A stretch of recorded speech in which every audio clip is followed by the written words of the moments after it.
Hello everyone, welcome to my channel and today's chapter is going to be pair of linear equation in two variable. So start करते हैं. तो सबसे पहले हमें linear equation समझनी पड़ेगी, तभी हम linear equation in two variable समझ सकते हैं. तो लीनियर इक्वेशन क्या होती है? Any equation which has variable with highest degree equal to 1. और linear equation in two variable हमारे पास क्या आ जाएगा?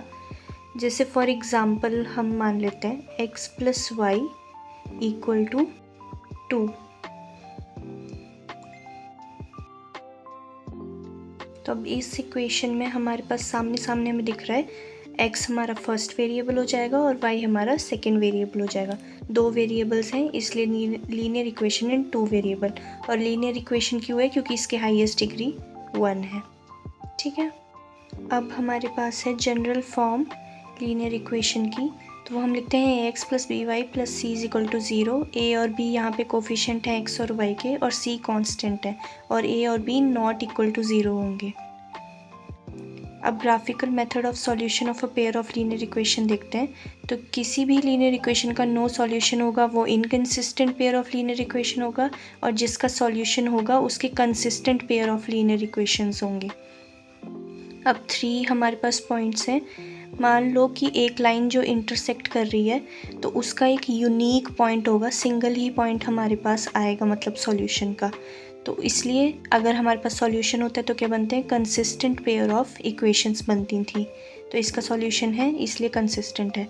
अब हमारे पास लाइन आ गई मान लो पैरेलल. तो वहाँ पे क्या होगा? कोई भी सॉल्यूशन नहीं बनेगा, और जहाँ सॉल्यूशन नहीं होगा वहाँ इनकंसिस्टेंट पेयर ऑफ इक्वेशंस बनती हैं. पैरेलल लाइंस कभी जुड़ेंगी नहीं, इसलिए नो सॉल्यूशन. वैसे ही लाइंस अगर कोइंसिडेंट हों, मतलब एक दूसरे के ऊपर हों एकदम, तो वहाँ पर क्या होगा? Infinitely many solution. यहाँ पे देखो कितने सारे सॉल्यूशन बन सकते हैं. तो इसलिए यहाँ क्या बनता है? कंसिस्टेंट पेयर ऑफ इक्वेशंस बनती हैं. डिपेंडेंट इसलिए क्योंकि दोनों इक्वेशन जब आप देखोगे वो एक जैसी ही होती हैं. अब यहाँ पे ये टेबल है, इसमें हमारे पास दो इक्वेशंस दी गई हैं. तो देखो कोफिशिएंट ऑफ x और y क्या बन जाएंगे हमारे पास? a1 और b1. ठीक है. और कांस्टेंट टर्म यहाँ पे 0 है. तो a1 बन जाएगा 1, a2 बन जाएगा -2 और c1 बन जाएगा 0. और नेक्स्ट वाली जो इक्वेशन है 3x प्लस 4y माइनस 20 में a2 3, b2 4 और c2 -20. तो जब हम इनके रेशियोज़ निकालेंगे जैसे हमें डिफ़ाइन किया गया है, तो हम देखेंगे कि a1 upon a2 is not equal to b1 upon b2. क्यों? 1/3 इज़ नॉट इक्वल टू -2/4 जो कि -1/2 बनता है. तो इस कंडीशन की वजह से ये क्या बनेंगी? Intersecting lines. और हमने पढ़ा था इंटरसेक्टिंग लाइंस में यूनिक सॉल्यूशन होता है. नेक्स्ट पॉइंट पे जाते हैं. तो 2x प्लस 3y माइनस 9 में a1 2 है, b1 3 है और c1 -9 है. सिमिलरली उसकी दूसरी वाली इक्वेशन में a2 4 है, b2 6 है और c2 -18 है. रेशियोज़ जब निकाली तो हमारे पास जो है वो सारी रेशियोज़ इक्वल ही आई, जो कि 1/2 के इक्वल है. काट के देख लो इनको, सारी 1/2 के इक्वल है. तो जब हम कंपेयर करेंगे तो a1/a2, b1/b2 और c1/c2 सब इक्वल हैं. तो कैसी लाइंस बनेंगी? Coincident lines. और बहुत सारे सॉल्यूशंस आएंगे यहाँ पे, इसलिए infinitely many solutions. Third point में हमारे पास a1 1 है, b1 2 है और c1 -4 है. वैसे ही नेक्स्ट इक्वेशन में हमारे पास a2 4 है, a2 2 है, b2 4 है और c2 -12 है. तो इसमें सिर्फ a1/a2 और b1/b2 इक्वल आ रहे हैं, c1/c2 इक्वल नहीं आ रहे हैं. ऐसी लाइंस पैरेलल होती हैं और इनका कोई सॉल्यूशन नहीं होता. तो आगे अब हम एक्सरसाइज सॉल्व करते हैं. यहाँ पे हमें पेयर ऑफ लीनियर इक्वेशन बनाने को बोला है, और क्वेश्चन है कि 10 स्टूडेंट्स हैं क्लास में और गर्ल्स जो हैं वो 4 ज़्यादा हैं बॉयज़ से. हमें नंबर ऑफ़ बॉयज़ और number of girls find out करनी है. तो टोटल स्टूडेंट्स हमारे पास 10 हैं, और हम मान लेते हैं कि बॉयज़ जो है वो हमने x मान लिए और गर्ल्स हमने y मान ली. ठीक है. अब हमें दो लीनियर पेयर ऑफ इक्वेशंस बनानी है. तो अकॉर्डिंग टू क्वेश्चन बॉयज़ और गर्ल्स मिला के ही क्लास बन रही है, तो x plus y equal to 10. Second equation हम ऊपर से लेंगे, ये फर्स्ट इक्वेशन है. देखो दोनों की हाईएस्ट डिग्री 1 है, इसलिए लीनियर पेयर है, जो हमने ऊपर समझा था। वैसे ही सेकंड इक्वेशन में हमें क्या बोल रहा था कि जो नंबर ऑफ़ गर्ल्स है ना वो 4 ज़्यादा है। तो देखो मैंने दोनों ही बॉयज़ और गर्ल्स को इक्वल में लिख दिया, पर हमें बोल रहा है गर्ल्स 4 ज़्यादा है। तो यहाँ इक्वल का साइन लगा है, तो हमें दोनों साइड इक्वल करना है। तो गर्ल्स अगर 4 ज़्यादा है, हमें बॉयज़ की साइड 4 ज़्यादा करने पड़ेंगे ताकि दोनों इक्वेशन इक्वल हो जाए। अब यहाँ पे दोनों क्वांटिटीज़ इक्वल हैं, इसलिए बीच में इक्वल टू का साइन लगा है। अब देखो ये दोनों 2 लीनियर पेयर ऑफ इक्वेशंस आ गई हैं हमारे पास। अब हमने क्या करना है, इनको सॉल्व करना है ग्राफिकली। तो इसके लिए पहले हमें पॉइंट्स लेने पड़ेंगे, तो पॉइंट्स लेते हैं। तो फर्स्ट इक्वेशन मैंने ली, यहाँ पे मान लो मैं एक्स में कुछ भी वैल्यू भर दूँ या वाई में कुछ भी वैल्यू भर दूँ, उसके अकॉर्डिंगली हमारी एक्स या वाई की वैल्यू आ जाएगी। जैसे मैंने एक्स 2 भरा, वाई 8 आ गया, एक्स को 3 भरा तो वाई 7 आ गया सॉल्व करके। तो अब बस मैं इस टेबल में लिख देती हूँ इसको। अब नेक्स्ट इक्वेशन को जब मैंने सॉल्व किया तो यहाँ पे मैंने x की वैल्यू 0 ले ली, तो y मेरे पास 4 आया। वैसे ही जब मैंने सेकंड के लिए लिया तो x इक्वल टू मैंने 1 डाला, तो y जो है वो मेरे पास 5 आ जाएगा। तो ये मैंने दूसरा टेबल बना लिया और इसमें मैं वैल्यूज़ पुट करके लिख देती हूँ। ये दोनों टेबल आ गए। अब बस हमें ग्राफ सॉल्व करना है। अब मेरे यहाँ ग्राफ में थोड़े से पॉइंट्स इतने ज़्यादा 8 और 7 नहीं आ पा रहा था, इसलिए मैंने इसको रब कर दिया। मैं कुछ और पॉइंट्स ले लेती हूँ ताकि मेरा ग्राफ इजीली बन जाए। तो मैंने x को 4 ले लिया तो y मेरा 6 आ गया, और मैंने x को 5 लिया तो y भी मेरा 5 ही आ गया। तो ये 2 पॉइंट्स हैं, मैं ये यहाँ पे पुट कर दूँगी। ठीक है, अब इन पॉइंट से ग्राफ बनाते हैं। तो लोकेट करते हैं इनको। तो फर्स्ट पॉइंट मेरा 5,5 लगा दिया मैंने। अब नेक्स्ट पॉइंट है मेरा 6,4। ये फर्स्ट लाइन के लिए आए हैं मेरे पास। सेकेंड लाइन के पॉइंट्स हैं 0,4 था और 1,5। वो लगाने के बाद ये लाइंस ज्वाइन करने के बाद हमारे पास देखो इंटरसेक्टिंग लाइंस आ रही हैं। ठीक है, मतलब यूनिक पॉइंट आ रहा है।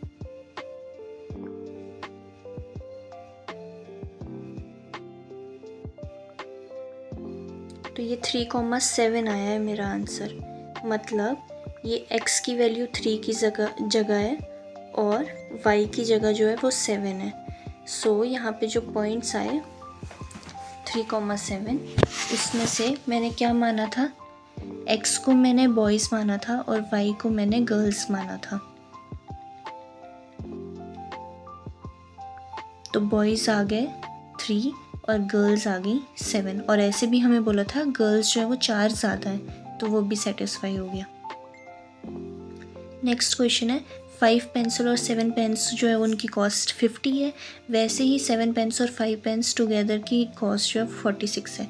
एक पेंसिल और एक पेन की कॉस्ट निकालनी है, तो वही जो हमें निकालना होता है उसी को हम मान लेते हैं कि let cost of 1 pencil is equal to x, क्योंकि हमें गिवन नहीं है तो हमने मान ली, और let cost of 1 pen is equal to y।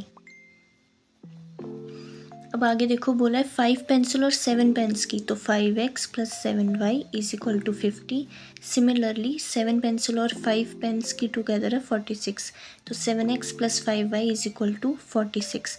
अब ये आया कैसे, देखो एक पेंसिल जो है वो हमारी वो कैसी है x रुपीज़ की, तो 5 पेंसिल कितनी हो जाएंगी 5x, हेंस 5x लिखा हुआ है मैंने यहाँ पे।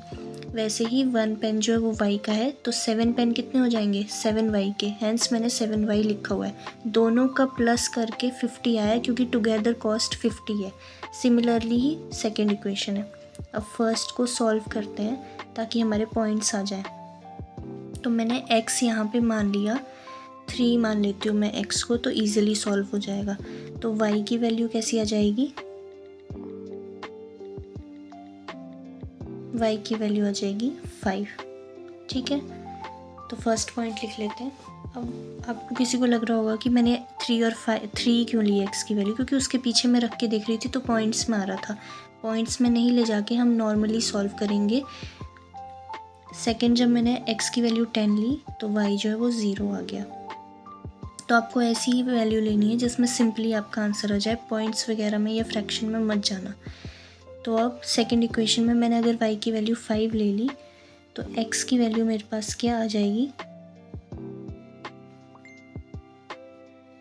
x की वैल्यू आ जाएगी 3। तो x 3 आया और y 5। सेकंड पॉइंट लेते हैं, x को मैंने 8 लिया तो y की वैल्यू आ जाएगी -2। ठीक है, अब ये चारों पॉइंट्स आ गए हैं दोनों इक्वेशन के लिए। अब इनको लोकेट करते हैं। पहला है 3,5,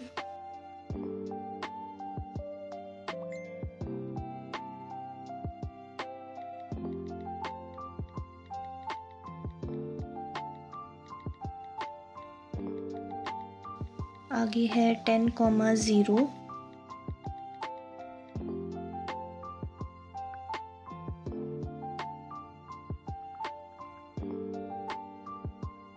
तो ये फर्स्ट इक्वेशन जो हमारी बनी थी ना फर्स्ट लाइन, उसके लिए आ गया।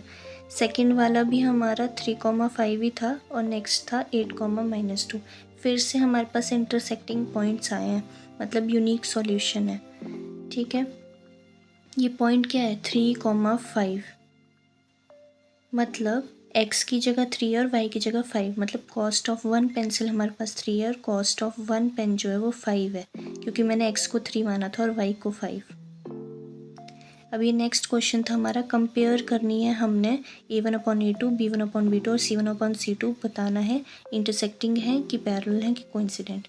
तो फर्स्ट इक्वेशन है हमारे पास, यहाँ पे a1 5 आ रहा है, b1 4 आ रहा है, c1 8 आ रहा है, a2 7, b2 6 और c2 -9। अब a1/a2 निकालना है और b1/b2 और c1/c2। a1/a2 जो है वो 5/4, b1/b2 जो है वो 6 एंड c1/c2 8/-9। तो देखो कोई भी हमारा इक्वल नहीं आ रहा है। a1/a2 is not equal to b1/b2 is not equal to c1/c2। ये कहाँ होता था, c1/c2 को नहीं भी देखेंगे तो फर्स्ट कंडीशन में सिर्फ a1/a2 is not equal to b1/b2 हो गया, तो वहीं से इंटरसेक्टिंग लाइंस आ जाती थी। ठीक है, और अगर सिंगल पॉइंट भी हमारा सॉल्यूशन में आ गया तो वो कैसी होती थी, कंसिस्टेंट पेयर ऑफ इक्वेशंस। तो ये इंटरसेक्टिंग लाइंस आ गई, इतना ही पूछा था हमें, यूनिक सॉल्यूशन आ गया।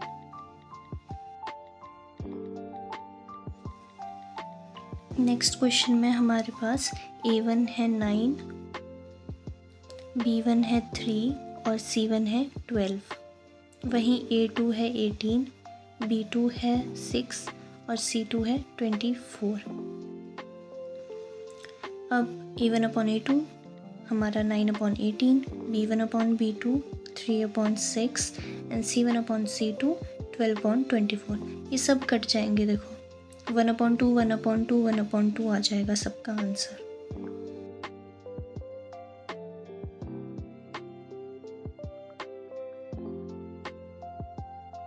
तो इसका मतलब a1/a2 is equal to b1/b2 is equal to c1/c2।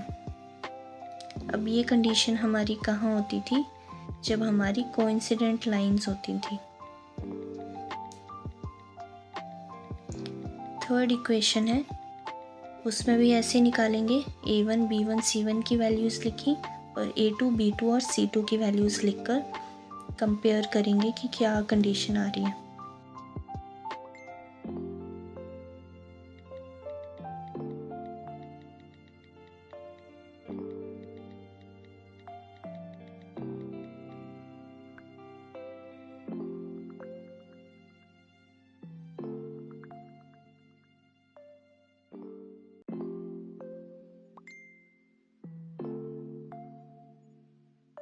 तो यहाँ पे देखो a1/a2 और b1/b2 इक्वल आ रहे हैं, पर c1/c2 इक्वल नहीं आ रहा है उनके। और ये कंडीशन हमारी होती थी पैरेलल लाइंस में। Okay, that's it for the video. Thank you for watching. आगे का हम नेक्स्ट वीडियो में करेंगे।